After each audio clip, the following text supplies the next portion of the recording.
Uy! Wow! Rolex! Italy white gold. Italy white gold. Ang tamis. Binigyan tayo ng Rolex design na pendant. So ibig sabihin, bibili natin siya ng Rolex. Narilo sa kanyang birthday. Yari! Ayo! Ayun, nakakalungkot mga idol. Nabasag si Expert natin. Buti na lang merong dumating na magandang balita. Magandang balita dahil nandito na yung regalo sa atin ni Chang Arlene. At ito na siya oh. Ayan oh. Nakalagay sa maliit na box. Ulaan nyo, anong laman nito mga idol? Nakalagay sa maliit na box. Yan. Parang ano to, parang alahas. So, natagalan lang to ng deliver. Gift ko sa birthday ko to nung nakaraan. Pero okay lang, umabot naman bago magbagong taon. So, tara, buksan na natin. I-unbox na natin yung regalo ni Chang. Alright. So, ito na. Bubuksan na natin mga idol. Matigas yung... Uy! Wow! Rolex! Rolex pendant mga idol. Napakaganda. Ang laki niya. Oh, may kaabigatan no? Ang ganda oh. Thank you Chang Arlene. Napakaganda mga idol oh. Bagay na bagay mga idol oh. Bagay na bagay oh.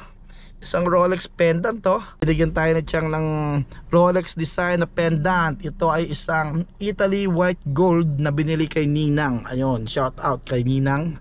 Shout out sa mga nabili rin kay Ninang. Quality yung mga jewelry ni Ninang. Ayun oh. Italy white gold. Italy white gold. Alright. Thank you Chang.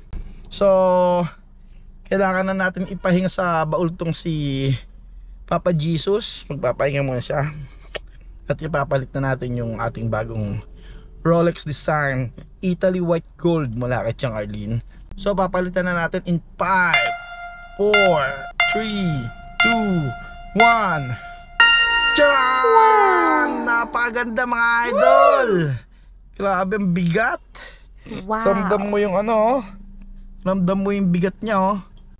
Wow na wow. Salamat ng marami Chang Arlene. I love you. Ang tamis. Parang medalyo no. Ayun no. Bagay na bagay sa ating white gold na kwintas. Alright. Dagdag pogi points na naman tayo. At dagdag lucky charm. Dagdag investment. Dagdag lucky charm. Ayun, maraming salamat Chang Arlene. Salamat sa 108,000 na regalo mo sa akin pendant. Ayan o 108k lang na ano to, na pendant mula kay Chang Arlene. Alright.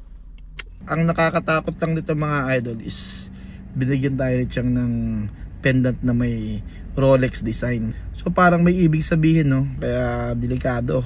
Kaya tayo next year sa birthday niya, binigyan tayo ng Rolex design na pendant. So ibig sabihin, bibili natin siya ng Rolex.